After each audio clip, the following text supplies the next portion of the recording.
हम जिस विषय का अध्ययन करते आए हैं उसी विषय को हम आगे जारी रखेंगे। कलीसिया के विषय में हम पिछले दिनों में अध्ययन कर रहे थे। आज हम उसी विषय को आगे बढ़ाएंगे। हमने पिछली बार देखा था कि कलीसिया में या मंडली के जो कार्य क्या हैं, उसमें हमने सहभागिता, वचन की शिक्षा, इन दो बातों को हमने देखा था। हम उसी में हम आगे बढ़ेंगे और आज हम देखेंगे कि किस तरह से परमेश्वर की इच्छा है कि कलीसिया सेवा के कार्यों को भी करे। तो कलीसिया के जो फंक्शंस हैं या कलीसिया के जो कार्य हैं उसमें सहभागिता है, वचन की शिक्षा है, और उसके बाद जो तीसरा प्रमुख कार्य कलीसिया का है वो है सेवा। हम कुछ भागों को देखेंगे। प्रेरितों के काम उसके 8वें अध्याय के 4थे पद को पढ़ लें और उसी अध्याय के 11 से लेकर 20 तक भी पढ़ लेंगे। प्रेरितों 8वां अध्याय 4था पद, फिर उसके बाद 11 से लेकर 20 तक।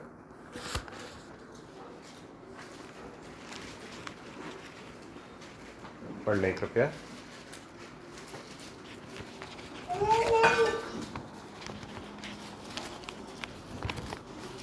जो तितर-बितर हुए थे वे सुसमाचार सुनाते हुए फिरे। उसने बहुत दिनों से उन्हें अपने जादू के कामों से चकित कर रखा था, इसीलिए वे उसको बहुत मानते थे। परंतु जब उन्होंने फिलिपुस का विश्वास किया, जो परमेश्वर के राज्य और यीशु के नाम का सुसमाचार सुनाता था, तो लोग क्या पुरुष क्या स्त्री बपतिस्मा लेने लगे। तब शमौन ने स्वयं भी विश्वास किया और बपतिस्मा लेकर फिलिपुस के साथ रहने लगा। वचन और बड़े बड़े सामर्थ के काम होते देखकर चकित होता था। जब प्रेरितों ने जो यरूशलेम में थे सुना कि सामरिया ने परमेश्वर का वचन मान लिया है, तो पतरस और यूहन्ना को उनके पास भेजा। उन्होंने जाकर उनके लिए प्रार्थना की कि पवित्र आत्मा पाए, क्योंकि वह अब तक उनमें से किसी पर न उतरा था। उन्होंने तो केवल प्रभु यीशु के नाम में बपतिस्मा लिया था। ठीक है, काफ़ी है। प्रेरितों के काम 8वें अध्याय में हम देखते हैं कि किस तरह से यरूशलेम की कलीसिया पर बहुत बड़ा उपद्रव आरंभ हुआ। और ये इसके तुरंत पहले के अध्याय को यदि आप देखें तो वहाँ पर स्तिफनुस नाम के प्रभु यीशु मसीह के एक शिष्य को प्रभु यीशु मसीह की गवाही देखते हुए आप देख सकते हैं। और उसके कारण, उस गवाही के कारण हम स्तिफनुस को प्रभु यीशु मसीह के कारण जो है दुख सहते हुए और अंततः प्रभु यीशु मसीह के लिए शहीद होते हुए भी देख सकते हैं। तो हम इस तरह से प्रेरितों के काम के 8वें अध्याय में देखते हैं कि एक बहुत बड़ा एक सताव जो है कलीसिया के ऊपर आरंभ हो गया। ये उस समय की परिस्थिति को जरा इमेजिन करने के लिए पर्याप्त है कि उस समय पर कलीसिया की क्या स्थिति हो रही होगी। आगे जाकर हम पढ़ते हैं कि शाऊल जो था, जो कि आगे जाकर प्रेरित पौलुस बना, वो कलीसिया को उजाड़ रहा था। उजाड़ रहा था का मतलब क्या है? मतलब तहस नहस करने की कोशिश में लगा हुआ था। हम देखते हैं कि हर तरह से कलीसिया के ऊपर बहुत ही भयानक एक तरह से आक्रमण और सताव जो है वो चल रहा था। ऐसी परिस्थिति में लोग जो है तितर बितर हो गए। तितर बितर क्यों हो गए? क्योंकि प्रभु यीशु मसीह के कारण उनको भागना पड़ा, अपने स्थानों को, अपने घरों को छोड़कर इधर उधर भागना पड़ा। सोचकर देखिए, यदि ऐसी स्थिति हमारे जीवन में आज आ जाए तो हमारी क्या स्थिति होगी। हम जहाँ पर रहते हैं, सालों से रहते आए हैं, जहाँ पर हमने हम जहाँ नौकरी करते हैं या अपने घर को अपने चलाने के लिए जो व्यवसाय करते हैं, जो भी करते हैं, एक विशेष स्थान पर हम रहकर शांति के साथ रह रहे हैं, परंतु प्रभु यीशु मसीह के ऊपर विश्वास करने के कारण यदि सताव इस तरह से आ जाए कि हमें अपने घर बार को जो है छोड़कर भागना पड़े, तो वो क्या परिस्थिति होगी। ऐसी परिस्थिति उस समय की कलीसिया के विश्वासियों के ऊपर हो गई। और उनके विषय में हम पढ़ रहे थे कि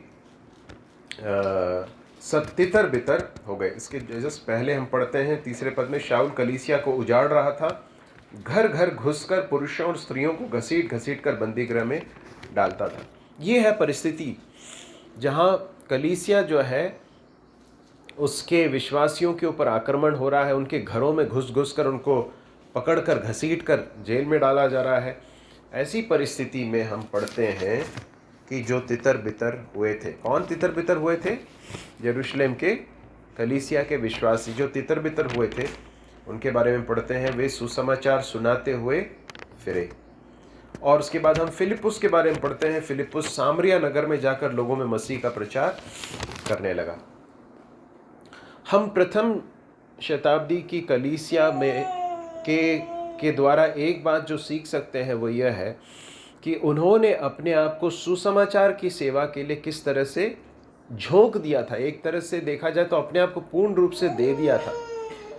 यही कारण था कि हालांकि एक तरफ से सताव चल रहा है, घरों में घुस घुस कर जो है मार रहे हैं, पकड़कर बंदीगृह में डाल रहे हैं, ये सारी चीज़ें एक तरफ हो रही हैं, दूसरी तरफ यही जो विश्वासी हैं जो तितर बितर हो रहे हैं, वो लोग क्या कर रहे हैं? जहाँ जहाँ जा रहे हैं वहाँ पर सुसमाचार की सेवा कर रहे हैं। कलीसिया के लिए बहुत महत्वपूर्ण है कि हम सेवकाई में, या फिर कलीसिया की ये बड़ी जिम्मेदारी है कि प्रभु यीशु मसीह के सुसमाचार को लोगों के पास पहुँचाए। और उसके लिए जो जिम्मेदारी है वो कलीसिया के कुछ अगुओं तक सीमित नहीं है। यहाँ से एक बात जो सीखने को मिलती है कि ये कलीसिया कर रही थी, कलीसिया के विश्वासी कर रहे थे। क्या कर रहे थे? जहाँ कहीं जाते थे वहाँ पर सुसमाचार सुनाते थे। हम आगे जाकर देखते हैं कि फिलिपुस किस तरह से सुसमाचार सुनाने लगा। फिलिपुस कौन था, आपको याद है?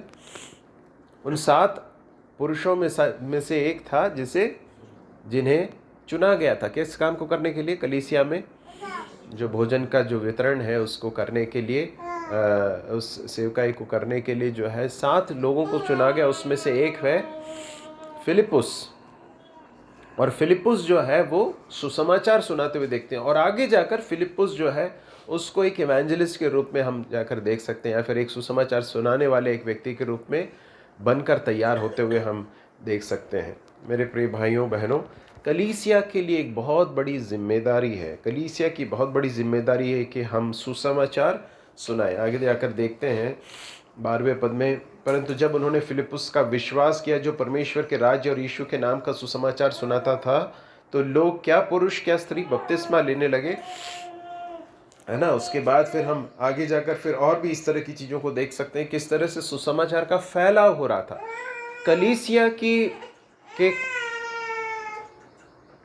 कलीसिया के जो फंक्शंस हैं उसमें एक बहुत प्रमुख फंक्शन यह है कि कलीसिया के विश्वासी या कलीसिया सुसमाचार की सेवकाई को, संजीत अंदर दे दो बेटा,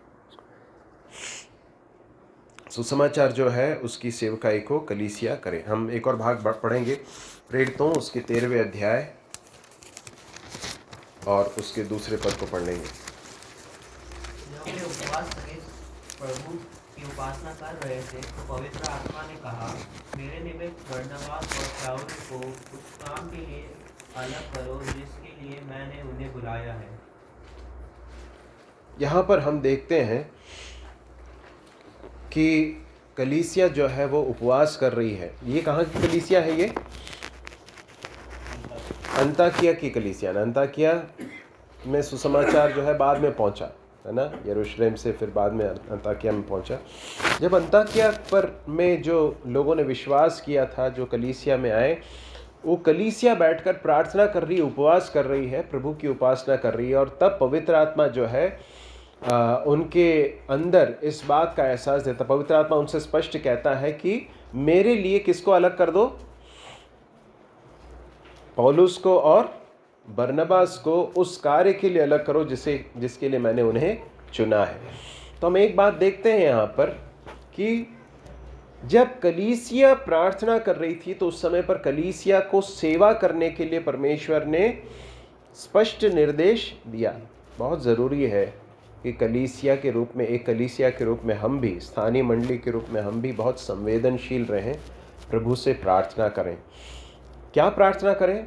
कि प्रभु आप अपनी सेवकाई को हमारे द्वारा कीजिए, और उसके लिए आपने जिन लोगों को चुना है, जिन लोगों को तैयार किया है, वे इस कार्य को अच्छी तरह से करने के लिए आगे बढ़ सकें। इस विषय के लिए हमें प्रार्थना करने की ज़रूरत है। हम इस बात को हम यहाँ पर सीख सकते हैं। 15वें अध्याय के दूसरे पद को पढ़ लें। Chapter 15 verse 2। जब पौलुस और बरनबास का उनसे बहुत झगड़ा और वाद-विवाद हुआ, तो यह ठहराया गया कि पौलुस और बरनबास और हम में से कितने और व्यक्ति इस बात के विषय में यरूशलेम को प्रेरितों और प्राचीनों के पास जाएं। हाँ, उसके तीसरे पद को पढ़ लें। तो मंडली ने उन्हें कुछ दूर तक पहुंचाया और वे फीनीके और सामरिया से होते हुए अन्यजातियों को मन फिराने का समाचार सुनाते गए और सब भाइयों को बहुत आनंदित किया। अब देखिए यहाँ पर एक और बात हो रही है कि कुछ लोग यहूदिया से जो है यहूदिया से आए और जो है वो सिखाने लगे। क्या सिखाने लगे कि तुम्हें यहूदी जो धर्म है उसके अनुसार तुम्हें भी खतना लेना होगा, तभी जो है तुम्हारा पूरा उद्धार हो पाएगा, नहीं तो तुम्हारा पूरा उद्धार नहीं हुआ है। ये एक गलत शिक्षा थी जो कुछ लोगों के द्वारा, पर प्रेरितों ने नहीं भेजा था, परंतु कुछ लोग अपनी ही मर्जी से आकर जो है ये सब सिखा रहे थे।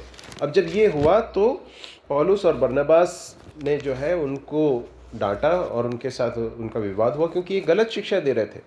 और उसके बाद फिर क्या होता है, ये ठहराया गया कि पौलुस और बरनबास और उनमें से कुछ व्यक्ति इस बात के विषय में प्रेरितों और प्राचीनों के पास जाएं जो यरूशलेम में है।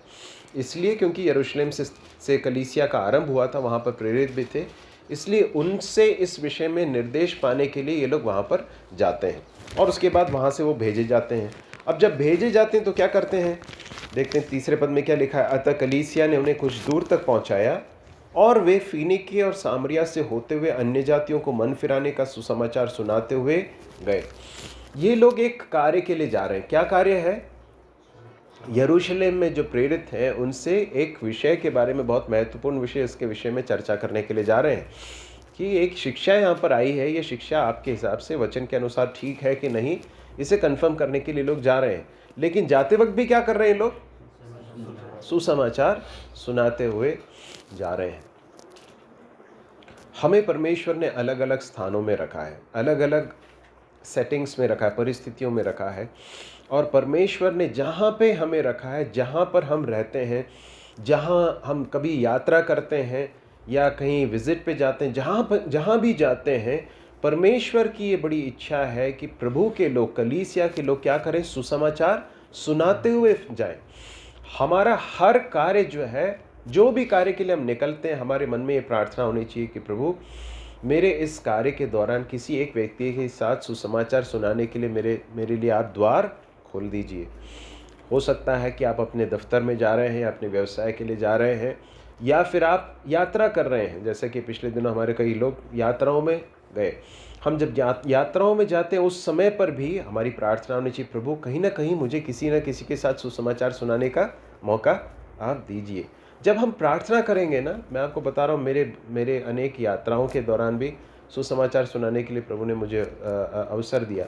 जब आप प्रार्थना करते हैं तो प्रभु बहुत अद्भुत रीति से उसके लिए कुछ न कुछ अवसर आपको देंगे। ये बहुत बड़ी एक सेवा है जिसे हम कलीसिया को करते हुए हम यहाँ पर देख सकते हैं। एक दो भागों को और पढ़ेंगे।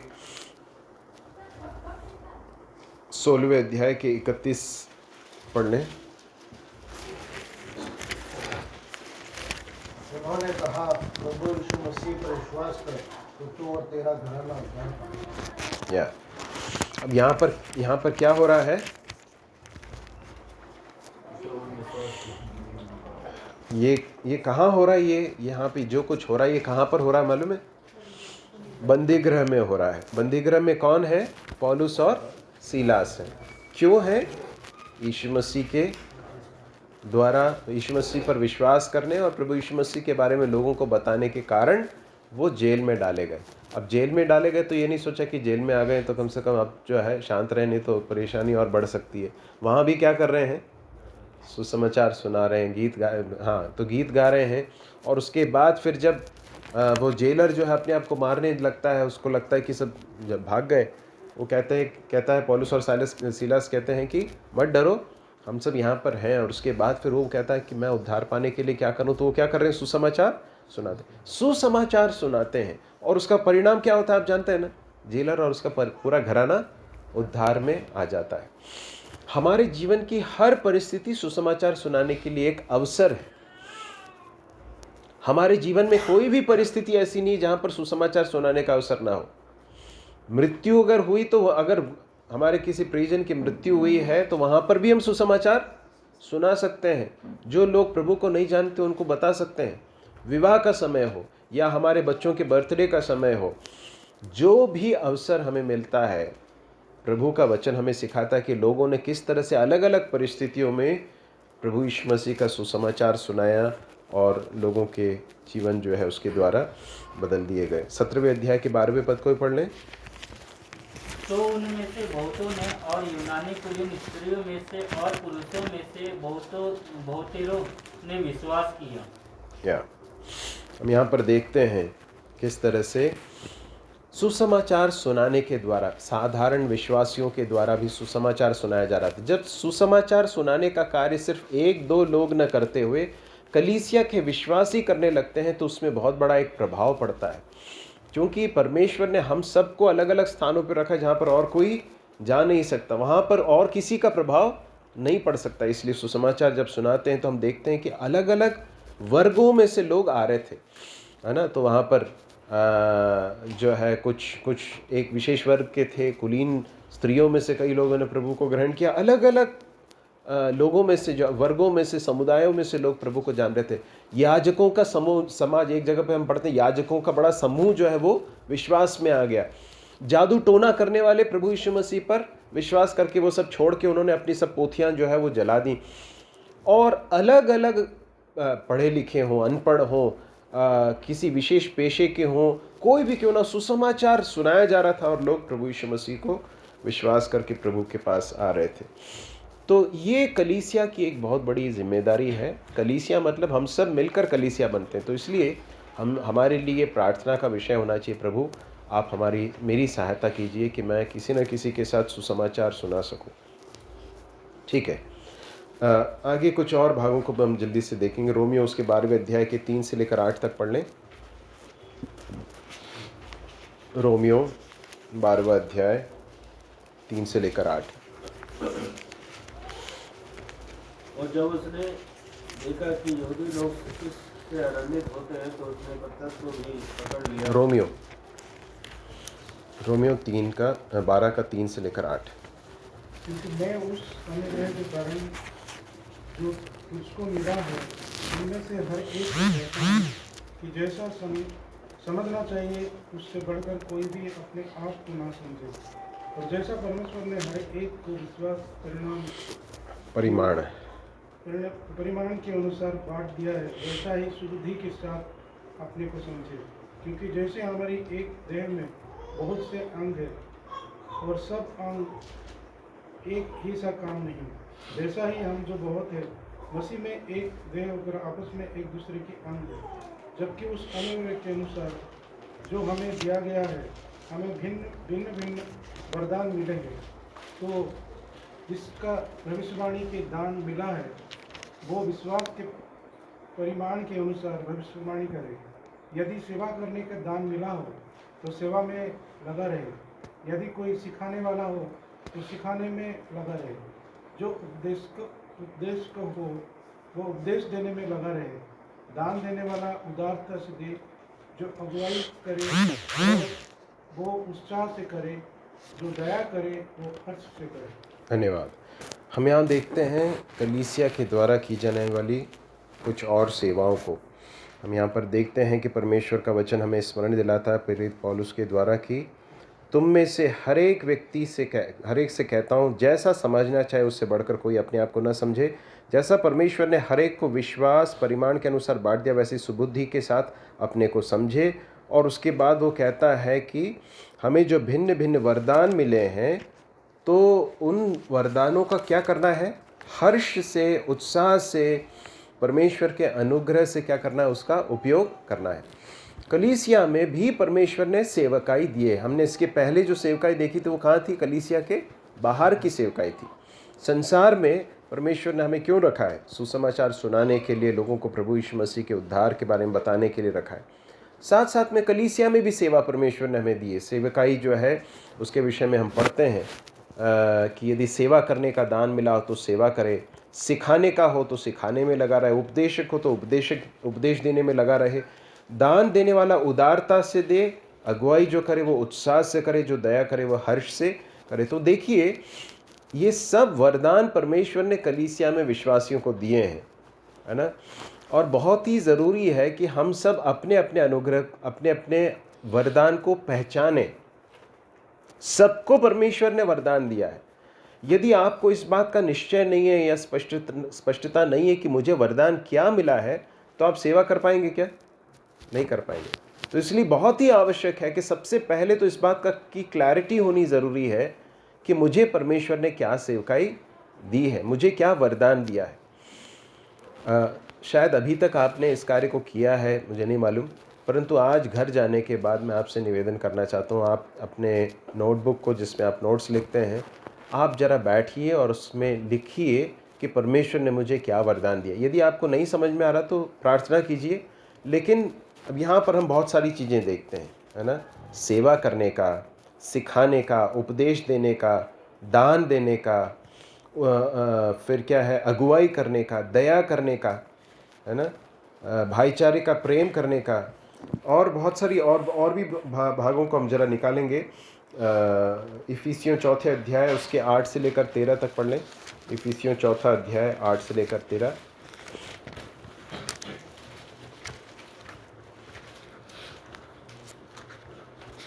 इसलिए वो कहता है कि उसकी वह ऊंचे पर चढ़ा और अनुयायी को बांध ले गया और मनुष्य को दान दिए। उसके चढ़ने से और क्या पाया जाता है? केवल यह कि वह पृथ्वी की ऊंची जगहों में उतरा भी था, और जो उतर गया यह वही है जो सारे आकाश के ऊपर भी चढ़ भी गया कि सब कुछ परिपूर्ण करे। और उसने कितनों को भविष्यवक्ता नियुक्त करके, और कितनों को सुसमाचार सुनाने वाले नियुक्त करके, और कितनों को रखवाले और उपदेशक नियुक्त करके दे दिया। 13 तक पढ़ लें, 13 तक। जिससे पवित्र लोग सिद्ध हो जाए और सेवा का काम किया जाए और मसीह की देह उन्नति पाए, जब तक कि हम सब के सब विश्वास और परमेश्वर के पुत्र की पहचान में एक न हो जाए और एक सिद्ध मनुष्य न बन जाए और मसीह के पूरे निर्दोष तक न बढ़ जाए। अब यहाँ पर हम कुछ और वरदानों को देखते हैं, और उसमें से कुछ जो हैं, जो बुनियादी वरदान है वो आज वर्तमान में नहीं है, प्रेरित हैं और भविष्यवक्ता जो हैं। लेकिन उसके बाद के जो हैं सुसमाचार सुनाने वाले, रखवाले, उपदेशक, है ना। तो ये सब जो है, ये परमेश्वर ने इन वरदानों को इसलिए दिया है ताकि पवित्र लोग सिद्ध हो जाएं। इनको देखिए, हर वरदान जो दिया है परमेश्वर ने कलीसिया में लोगों को, विश्वासियों को, वो वरदान दूसरे के लिए दिया गया है ना। मेरा वरदान मेरे लिए नहीं है, आपका वरदान सिर्फ आपके लिए नहीं है। वरदान जो दिए गए हैं परमेश्वर के द्वारा, आत्मिक वरदानों की खासियत यह है कि आत्मिक वरदानों का प्रयोजन ही है, उद्देश्य ही यह है कि वो दूसरों के लिए यूज़ किया जाए, दूसरों की उन्नति के लिए यूज़ किया जाए। लिखा है वहाँ पर, पवित्र लोग सिद्ध हो जाएं, सेवा का काम किया जाए, मसीह की देह उन्नति पाए। मेरा जो वरदान है वो मुझे महिमा मंडित करने के लिए नहीं है, या मेरे ऊपर फोकस लाने के लिए नहीं है, मेरे फ़ायदे के लिए नहीं है, परंतु दूसरों के फ़ायदे के लिए, मेरे साथ संगी विश्वासी भाई बहनों की उन्नति के लिए, उनके प्रयोजन के लिए, उनके फ़ायदे के लिए है। इस तरह से कलीसिया में परमेश्वर ने अलग अलग वरदान दिए हैं। आपसे मैं निवेदन करूंगा कि परमेश्वर के वचन से आत्मिक वरदानों के बारे में ढूंढें, पोर्शंस को, स्क्रिप्चर्स को, विशेषकर नए नियम में जहाँ पर आत्मिक वरदानों के विषय में लिखा हुआ है, उन वरदानों के बारे में देखें और प्रभु से पूछें, प्रभु आपने मुझे वरदान क्या दिया है, और उस वरदान को परमेश्वर के अनुग्रह से उसका उपयोग करें, हर्ष से करें, उत्साह से करें, और दूसरों के प्रयोजन के लिए करें। और उसमें हमारे मन का उद्देश्य बहुत स्पष्ट होना चाहिए, क्लियर होना चाहिए कि मेरा ये जो वरदान है ये मेरे सहविश्वासियों की उन्नति के लिए किया जाना चाहिए। ठीक है, प्रभु हमारी सहायता करे। तो हम यहाँ पर सेवकाई में सुसमाचार की सेवकाई के बारे में हम देखते हैं, और उसके बाद फिर आत्मिक वरदानों के द्वारा एक दूसरे की सेवकाई के विषय में हम देख सकते हैं। याकूब 1:27 को पढ़ लें, और उसके बाद पहला तीमुथियुस 5वें अध्याय 1 से लेकर 8 तक पढ़ लें। याकूब 1:27।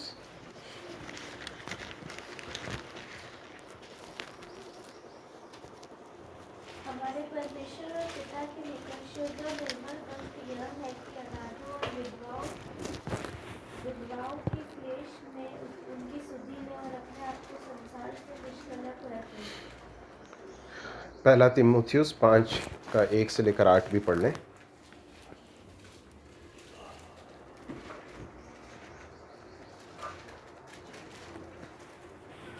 पहला तीमुथियुस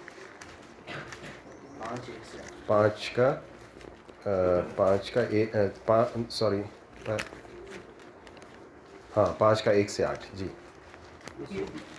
किसी बूढ़े ने डांट पर उसे पिता जानकर समझा दे, और जवानों को भाई जानकर, बूढ़ी स्त्री को माता जानकर, और जवान स्त्रियों को पूरी पवित्रता से बहन जानकर समझा दे। उन विधवाओं को जो सचमुच विधवा है आदर कर, और यदि किसी विधवा के लड़के वाले या नाती पोते हो तो वे पहले अपने ही घराने के साथ भक्ति का बर्ताव करना और अपने माता पिता आदि को उनका हक देना सीखे, क्योंकि यह परमेश्वर को भाता है। जो सचमुच विधवा है और उसका कोई नहीं, वह परमेश्वर पर आशा रखती है और रात दिन विनती और प्रार्थना में लवलीन रहती है। पर जो भोग विलास में पड़ गई वह जीते जी मर गई। इन बातों की भी आज्ञा दिया कर, ताकि वे निर्दोष रहे। पर यदि कोई अपनों की और नीच करके अपने घरानों की चिंता न करे तो वह विश्वास से मुकर गया और अविश्वासी से भी बुरा बन गया। अब यहाँ पर हम कुछ और सेवकाई को देख सकते हैं। वो सेवकाई क्या है? हमने पहले जो भाग पढ़ा उसमें देखा कि अनाथों और विधवाओं की सुधि लेना, ये भी कलीसिया की सेवकाई का एक बहुत ही महत्वपूर्ण भाग है, जिसमें परमेश्वर की इच्छा है कि कलीसिया जो है वो भले कामों में सरगर्म हो, भले कामों के लिए अपने आप को देने के लिए बहुत तत्पर हो। और भले काम कौन कौन से हैं वहाँ पर हम देखते हैं, अनाथों और विधवाओं को की सुधि ले। और यहाँ पर प्रेरित पौलुस विधवाओं के जब बारे में जब कहता है तो थोड़ा सा और बताता है कि किन लोगों के लिए ये करना चाहिए। इनके लिए जिनके लिए कोई आय का कोई स्रोत ना हो, जो जिनके बच्चे हैं, बाल बच्चे हैं, तो फिर उनकी जिम्मेदारी है कि वो अपने जो ऐसे लोग हैं जो डिपेंडेंट हैं उनकी सहायता करें, उनकी मदद करें। परंतु कलीसिया में यदि कोई ऐसे व्यक्ति है जिनका कोई है नहीं ना, या फिर उनके लिए सहायता करने के लिए कोई नहीं है, तो फिर कलीसिया की बहुत बड़ी जिम्मेदारी बन जाती है कि वह उनके लिए इस तरह से प्रयोजन करे और उनकी सुधि ले, उनकी सहायता करे। परमेश्वर का वचन इस बात की शिक्षा देता है। तो हमने सेवकाई में 3 क्षेत्रों को देखा: सुसमाचार की सेवकाई, आत्मिक वरदानों के द्वारा एक दूसरे की सेवा, और उसके बाद ज़रूरतमंदों की सेवकाई। सिर्फ कलीसिया में ही नहीं, परंतु कलीसिया के बाहर जो अविश्वासी हैं, जो प्रभु को नहीं जानते हैं, ऐसे लोग जब हमारे संपर्क में आते हैं, यदि उनमें से ज़रूरतमंद हैं तो उनके प्रति भी कलीसिया की और विश्वासियों की एक जिम्मेदारी है उनकी आवश्यकताओं में के प्रति संवेदनशील रहकर उनकी सहायता करने के लिए। प्रभु हमारी सहायता करें। हम इसी अध्ययन में आगे बढ़ेंगे। हमने अभी तक कलीसिया के फंक्शंस को देखा या फिर कलीसिया के कार्यों को देखा। अब हम आगे बढ़ेंगे, कलीसिया के अगुए या मंडली के अगुओं के बारे में हम पढ़ेंगे।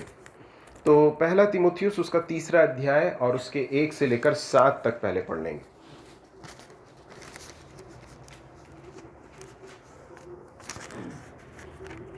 यह बात सत्य है कि जो अध्यक्ष सुनना चाहता है पर भले काम की इच्छा करता है, यह आवश्यक है कि अध्यक्ष निर्दोष और एक ही पत्नी का पति, संयमी, सुशील, सभ्य, अतिथि सत्कार करने वाला और सिखाने में विद्वान हो, पियक्कड़ या मारपीट करने वाला न हो, वरन कोमल हो और न झगड़ालू और न धन का लोभी हो, अपने घर का अच्छा प्रबंध करता हो और अपने बाल बच्चों को सारी गंभीरता से अधीन रखता हो। जब कोई अपने घर ही का प्रबंध ना जानता हो तो परमेश्वर की कलीसिया की रखवाली कैसे करेगा? फिर यह कि नया चेला ना हो, ऐसा न हो कि अभिमान करके शैतान का सा दंड पाए और बाहर वालों में भी उसका सुनाम हो। ऐसा न हो कि निंदित होकर शैतान के फंदे में फंस जाए। धन्यवाद। यहाँ पर हम देखते हैं कलीसिया के अगुओं के बारे में या मंडली के अगुओं के विषय में।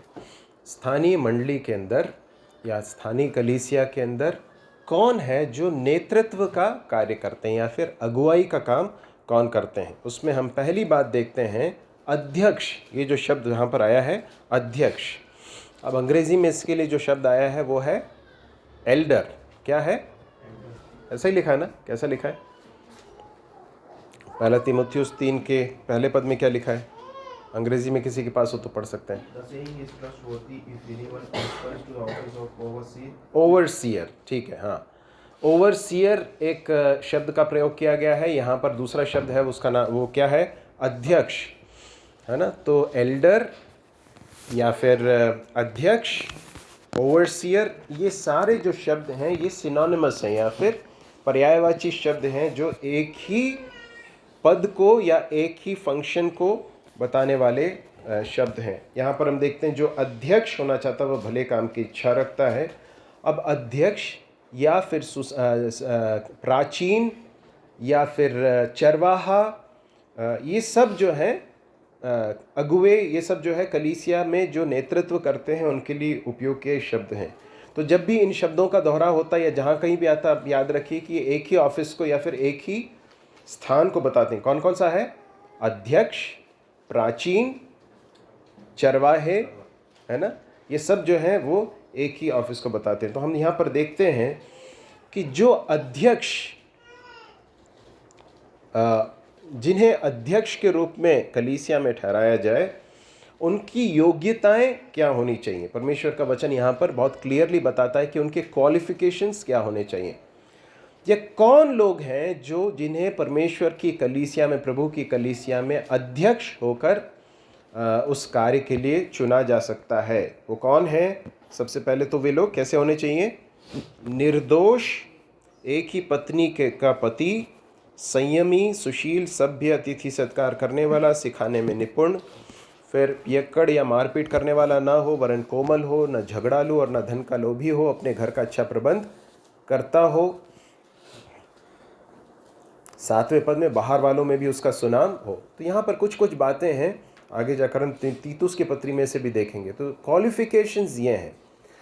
परमेश्वर ने कलीसिया में नेतृत्व करने के लिए जो क्वालिफिकेशन या फिर जो योग्यताएं रखी हैं, वो उससे एक बात समझ में आती है कि अगुवाई करने वाले लोगों से परमेश्वर दूसरे विश्वासियों से भी ज़्यादा कुछ अपेक्षा करते हैं, है ना। जो नेतृत्व कर रहे हैं, परमेश्वर का वचन स्पष्ट सिखाता है कि उनसे परमेश्वर की अपेक्षाएं, परमेश्वर की अपेक्षा यह है कि उनका जो स्तर है, आत्मिक स्तर है, वो दूसरों से भी बेहतर हो, दूसरे लोगों से बेहतर हो, तभी वो दूसरों की अगुवाई कर पाएंगे। तो हम क्या क्या देखते हैं? सबसे पहली बात तो वो निर्दोष हो, ब्लेमलेस। इसका अर्थ ये नहीं है कि वो पाप रहित हो, क्योंकि हम सब जो हैं हमारे जीवन में कई बार हमारे बातचीत में या हमारे व्यवहार में कई बार गलत कर बैठते हैं।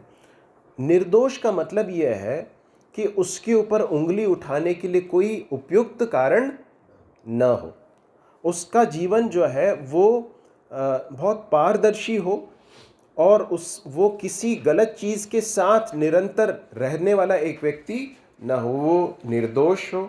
फिर लिखा है एक ही पत्नी का पति हो। अब देखिए, उस समय पर, जिस समय पर ये सब चीज़ें लिखी जा रही हैं, कुछ ऐसे लोग भी थे जिन्होंने बहुविवाह कर लिया था और उसके बाद प्रभु में आए थे। ऐसे कुछ लोग थे। परमेश्वर का वचन कहता है कि ऐसे लोग कलीसिया में नेतृत्व करने के स्थान के लिए योग्य नहीं है। ये उनके ऊपर भी लागू होता है जिन्होंने विवाह किया और उसके बाद तलाक दे दिया और उसके बाद फिर से पुनर्विवाह कर लिया। परमेश्वर का वचन बताता है कि वो उस दृष्टि से भी अयोग्य हैं। क्यों? क्योंकि उस व्यक्ति की पत्नी जो है अभी भी जीवित है। जब हम विवाह में जब प्रतिज्ञा देते तो क्या कहते हैं, जब तक मृत्यु हमें अलग न करे। तो मृत्यु ही है जो उस संबंध को वॉइड, नल एंड वॉइड जो है वो करती है। तो इसलिए कि उस व्यक्ति ने उसको त्याग पत्र दे दिया या फिर उसको डिवोर्स दे दिया, उससे तात्पर्य ये नहीं है कि जो है वो जो है परमेश्वर की दृष्टि में वो है ग्रहण योग्य है। परमेश्वर का वचन स्पष्ट सिखाता है कि जो नेतृत्व में है उनसे परमेश्वर को बहुत हाई एक स्टैंडर्ड की अपेक्षा, इसलिए एक ही पत्नी का पति हो, फिर संयमी हो। जो नेतृत्व करते हैं कलीसिया में, जो प्राचीन होते हैं, उनसे अपेक्षा है कि वे संयम बरतने वाले लोग हों। संयम का मतलब क्या है? सेल्फ कंट्रोल, अपने क्रोध के ऊपर, अपनी भावनाओं के ऊपर, अपने शब्दों के ऊपर सब संयम बरतने वाले लोग हों। एक व्यक्ति जो कुछ भी अपने मन में जो आता है उसको अगर मुंह से बोल देता है, यदि वो अपने इंद्रियों पर, अपने शरीर के अंगों के ऊपर नियंत्रण नहीं कर सकता है, अपनी भावनाओं को अपने वश में रखने के लिए सीखा नहीं है, तो वो कलीसिया में नेतृत्व का कार्य नहीं कर सकता। तो संयमी हो, सुशील हो। सुशील मतलब उसका स्वभाव अच्छा हो, सभ्य हो, है ना। सभ्य का मतलब क्या है? क्या कहेंगे सभ्य मतलब? जी, असभ्य का मतलब क्या है? कई बार तो बोलते हैं ना, उसने बहुत असभ्य भाषा का उपयोग किया। उसका मतलब यह है कि उसका, जी कुछ बोल रहे हैं? शिष्टाचार, उसका जो आचरण है वो बहुत ही उदाहरणीय होना चाहिए। वो लोगों को उसके मुंह से कोई ऐसी बात नहीं निकलनी चाहिए जो असभ्य हो, या उसके व्यवहार से असभ्यता नहीं दिखनी चाहिए। वो अपने आप को एक शिष्ट आचार में या एक अच्छे आचरण में रखने वाला एक व्यक्ति हो। फिर क्या लिखा है? अतिथि सत्कार करने वाला व्यक्ति हो, दूसरों के लिए पहुनाई करने वाला, अपने घर को खोलने वाला व्यक्ति हो, सिखाने में निपुण हो। अब देखिए, ये भी एक बहुत महत्वपूर्ण कार्य है। जो अगुए हैं, जो प्राचीन हैं, उनकी शिक्षा, उनके फंक्शन का एक बहुत प्रमुख भाग क्या है मालूम है? परमेश्वर के वचन की शिक्षा देना। तो इसलिए सिखाने में निपुण भी होना बहुत ही ज़रूरी है। फिर लिखा है कुछ नेगेटिव चीज़ें जो नहीं होनी चाहिए। क्या नहीं होनी चाहिए? पियक्कड़ या मारपीट करने वाला ना हो। बहुत ज़रूरी है कि कलीसिया में जो नेतृत्व हैं वो अपने आप को बहुत अच्छे उदाहरण में रखें। साथ में कुछ चीज़ें हैं जो नहीं करनी चाहिए। मारपीट ना करने वाला हो, कोमल हो, झगड़ालू ना हो, धन का लोभ ही नहीं होना चाहिए, है ना। एक और बात है इसमें, जो कलीसिया में अगुवाई करते हैं, यदि उनके अंदर धन का लोभ अगर आ जाए तो वो सही रीति से, सही उद्देश्यों के साथ अपने झुंड की रखवाली नहीं कर पाएंगे। क्यों? क्योंकि फिर उसके अंदर सेल्फिश इंटरेस्ट आ जाते हैं, है ना। स्वार्थ के जो है बातें उसमें आ जाएंगी। इसलिए बहुत ज़रूरी है कि जो नेतृत्व करते हैं वो अपने आप को धन के लोभ से बचा कर रखें।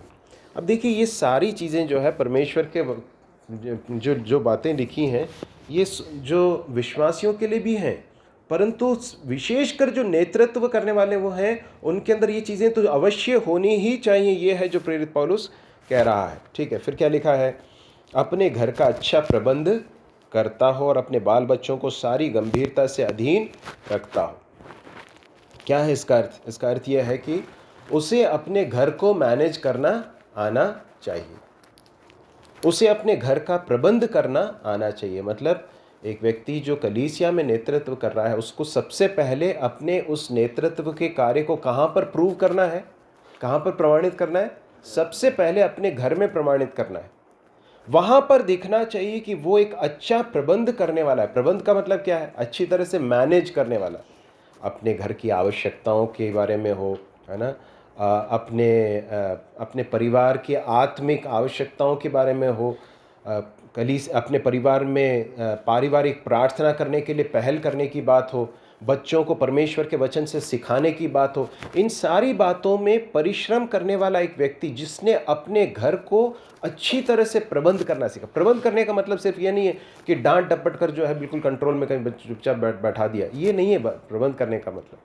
प्रबंध करने का मतलब यह है कि सही रीति से बच्चों को प्रशिक्षण देना, परमेश्वर के वचन की शिक्षा देकर, उनको सही रीति से उनका मार्गदर्शन देकर अपने परिवार को एक अच्छी तरह से मैनेज करने वाला एक व्यक्ति के रूप में जो अपने कार्य को करता हो। और फिर लिखा है 5वें पद में, और देखो उसी में एक और बात लिखी 4थे पद में, अपने बाल बच्चों को सारी गंभीरता से अधीन रखता हो।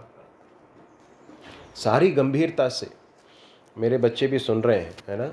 मैंने भी कई बार कहा है कि यदि हम जो तुम्हें जिस रास्ते पर चलाने के लिए प्रयास कर रहे हैं, यदि तुम इस रास्ते के प्रति अगर विद्रोही होकर यदि तुम किसी दूसरे रास्ते पर चले जाते हो, परमेश्वर के नाम का अपमान करते हो, तो उसका सीधा प्रभाव मेरे ऊपर पहले तो ये पड़ेगा कि मैं अपने कार्य को करने के लिए जो है अक्षम हो जाऊंगा। क्यों? क्योंकि मैं खुद सिखा रहा हूँ लेकिन मेरे बच्चे उस रास्ते पर नहीं चल रहे। तो इसलिए बहुत ही ज़रूरी है कलीसिया में जो अगुए हैं वे अपने अपने घर का अच्छी तरह से प्रबंध करना सीखें, और इसके लिए अगुओं को परिश्रम करने की आवश्यकता है। और जो अगुवाई करते हैं, ध्यान से सुनिए, उनके जो बच्चे हैं उन्हें भी बहुत सावधान रहने की ज़रूरत है कि हम अपने आचरण को भी सही रखें। ऐसा ना हो कि जो सेवा हमारे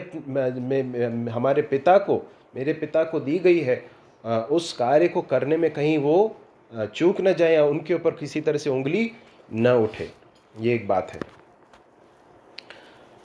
उसके बाद फिर हम 5वें पद में पढ़ते हैं, जब कोई अपने घर ही का प्रबंध न करना जानता हो तो परमेश्वर की कलीसिया की रखवाली कैसे करेगा। कहाँ से स्टार्ट होता है इसका ट्रेनिंग? घर से आरंभ होता है, जहाँ पर एक पिता जो है एक आत्मिक नेतृत्व सबसे पहले अपने घर में देना सीखता है।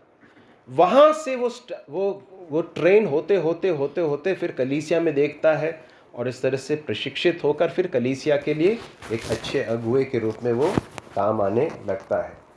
उसके बाद एक और बात बताई गई है 6वें पद में कि नया चेला ना हो। नया चेला मतलब नया विश्वासी ना हो।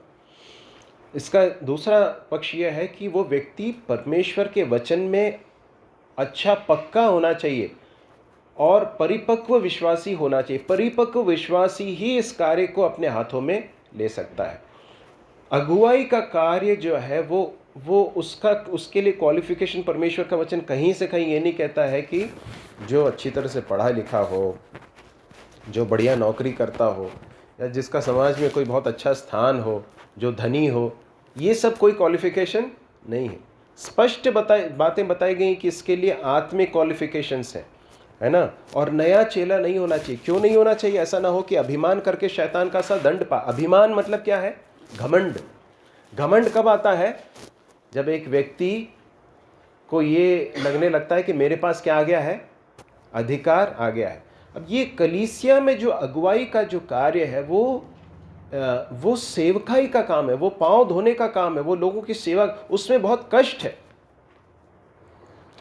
मैं आपको बता रहा हूँ मेरे प्रिय भाइयों और बहनों कि जो अगुवाई का कार्य करते हैं, जो नेतृत्व का कार्य करते हैं ना, ध्यान से सुनिए, उनके शरीर पर और उनके मन पर, दोनों पर बहुत बड़ा प्रेशर रहता है। बहुत उनके ऊपर वो बहुत शारीरिक और मानसिक दबाव में से होकर गुजरना पड़ता है उनको। क्यों? क्योंकि ये काम आसान नहीं है। ये काम जो है वो सिर्फ अपने घर का प्रबंध करने तक सीमित नहीं है। सोच कर देखिए, अपने घर का भी प्रबंध करना है और उसके साथ साथ में कलीसिया का भी प्रबंध करना है।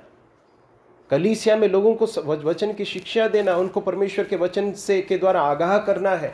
ध्यान रखना है कि कहीं झुंड के ऊपर जो है कोई भेड़िया आक्रमण तो नहीं कर रहा, कोई गलत शिक्षा तो नहीं आ रही है।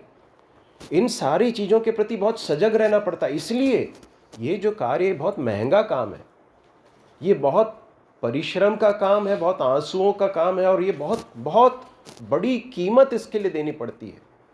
इसलिए एक बहुत बड़ी जिम्मेदारी आगे जाकर हम देखेंगे। हमने पिछली बार भी देखा था, जो अगुए हैं, जो प्राचीन हैं, उनके लिए प्रार्थना करने की बहुत बड़ी जिम्मेदारी है। बहुत बड़ी जिम्मेदारी उनके लिए, उनके परिवार के लिए। कलीसिया की बहुत बड़ी जिम्मेदारी कि आप उनके लिए प्रार्थना करें, क्योंकि उनका काम उतना डिमांडिंग है।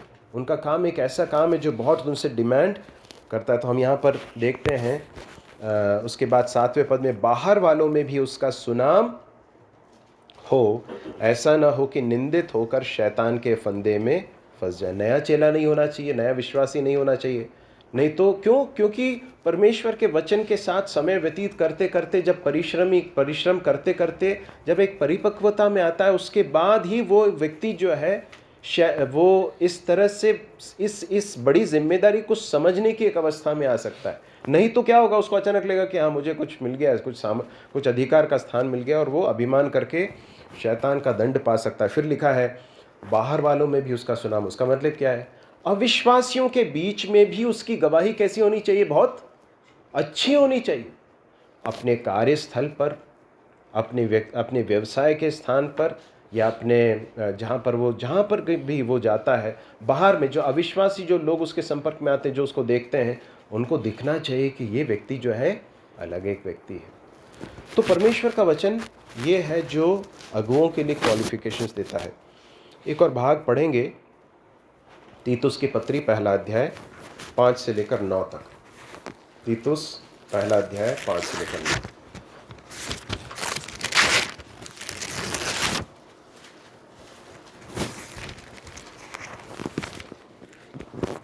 मैं इसलिए तुझे कृत्य में छोड़ आया था कि तू शेष हुई बातों को सुधारे और मेरी आज्ञा के अनुसार नगर नगर प्राचीनों को नियुक्त करे, जो निर्दोष और एक ही पत्नी के पति हों, जिनके लड़के वाले विश्वासी हों और जिन्हें लुचपन और पुस्तक का दोष नहीं, क्योंकि अध्यक्ष को परमेश्वर का भंडारी होने के कारण निर्दोष होना चाहिए, न हठी, न क्रोधी, न फेंककर, न मारपीट करने वाला और न नीच कमाई का लोभी, पर भलाई करने वाला, भलाई का चाहने वाला, संयमी, न्यायी, पवित्र, जितेंद्रिय हो और विश्वासियों वचन पर जो धर्मोपदेश के अनुसार है स्थिर रहे, कि खरी शिक्षा से उपदेश दे सके और विवादियों का मुंह भी बंद कर सके। धन्यवाद। निर्दोष हो, ये हम देख चुके हैं। एक ही पत्नी के पति हम देख चुके हैं, जिसके बच्चे विश्वासी हों और उनमें लुचपन और निरंकुशता का दोष। लुचपन मतलब क्या है? परमेश्वर का वचन एक भाग में कहता है इफिसियों की पत्री में कि दाख रस पीकर मतवाले न बनो, क्योंकि उससे क्या होता है? लुचपन होता है। मतलब क्या है? एक व्यक्ति जब शराब पीने लगता है तो शराब के नियंत्रण में आकर वो कुछ ऐसी हरकतें करने लगता है जो अच्छी नहीं है। तो एक जो एक जो कलीसिया में जो अगुवाई का कार्य कर रहा प्राचीन है, उसके व्यवहार में किसी तरह से लुचपन नहीं होना चाहिए, निरंकुशता का दोष नहीं होना चाहिए। निरंकुश मतलब क्या है? जिस पर कोई अंकुश नहीं, जिसने अपने आप को कंट्रोल में रखना नहीं सीखा। उस व्यक्ति को देखकर ऐसा नहीं लगना चाहिए कि ये बिल्कुल निरंकुश है, इसको कोई कंट्रोल नहीं अपने ऊपर, है ना। फिर क्या लिखा है? परमेश्वर का वो भंडारी है, इसलिए उसको निर्दोष होना चाहिए। निर्दोष क्यों होना चाहिए? क्योंकि वो किस चीज को हैंडल कर रहा है? परमेश्वर के वचन को हैंडल कर रहा है, परमेश्वर की चीजों का वो भंडारी प्रबंधक है, इसलिए उसको निर्दोष होना चाहिए। हठी नहीं होना चाहिए। हट करने वाला मतलब क्या? जिद्दी, है ना। यदि उसको, इसलिए परमेश्वर का वचन आगे जाकर हम देखेंगे कि कलीसिया में प्राचीन या एल्डर नहीं है, परंतु क्या है? एल्डर्स है, या एक से अधिक प्राचीनों को कलीसिया में नियुक्त करने के विषय में परमेश्वर का वचन कहता है। क्यों कहता मालूम है? क्योंकि जब कलीसिया में जो अगुए होते हैं, प्राचीन होते हैं, वे आपस में जब चर्चा करते हैं, बातें करते हैं, तो कई बार एक व्यक्ति जो सोच रहा हो, उसमें हो सकता है कुछ गलत हो, तो दूसरा व्यक्ति उसको जब करेक्ट करता है, जब उसको सुधारता है कि नहीं भाई, मुझे ऐसा लगता है कि ये ऐसा नहीं करना चाहिए, तो यदि वो जिद्दी हो तो क्या करेगा? वो मैंने जो बोल दिया वही फाइनल है, अब इसमें और कुछ बोलने की आवश्यकता नहीं है, इसलिए कि मैंने बोल दिया, मेरा जो कथन है वो फाइनल है। My word is the last word. परमेश्वर का वचन कहता है कि ये एक अच्छे अगुवाई का लक्षण नहीं है। यदि वो व्यक्ति परमेश्वर के वचन के आधार पर कुछ ऐसी बात बता रहा है जो सही है, तो साथ में जो दूसरा अगुआ है उसको क्या करना है? उस बात के लिए अपने आप को अधीन करना है, कहना है कि हाँ ठीक भाई। तो जिद्दी नहीं होना चाहिए। फिर क्या? या हठी नहीं होना चाहिए। फिर क्या लिखा है जी? न क्रोधी, आसान से क्रोध करने वाला, बहुत जल्दी गुस्सा आने वाला, यदि ऐसा व्यक्ति अगर कलीसिया में अगर अगुवा बना दिया जाएगा तो क्या होगा? छोटी छोटी बातों के लिए वो क्या करने लगेगा? क्रोधित होने लगेगा, है ना। अब देखिए, इसलिए कि वो नेतृत्व का कार्य करने के लिए बुलाया गया, इसलिए उसको अपने क्रोध पर भी नियंत्रण करना सीखना। बहुत आसान है, मालूम है, क्रोध करके जो है अपने क्रोध में जो है कुछ भी बोल देना, ये सब इसके लिए कोई ज़्यादा मेहनत नहीं लगती है। सामर्थ्य किसके लिए लगती है मालूम है?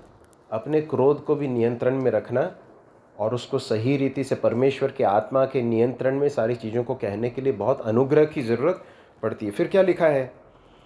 न पियक्कड़, न मारपीट करने वाला, न नीच कमाई का लोभी। वो जो कमा रहा है वो कमाई कैसी होनी चाहिए?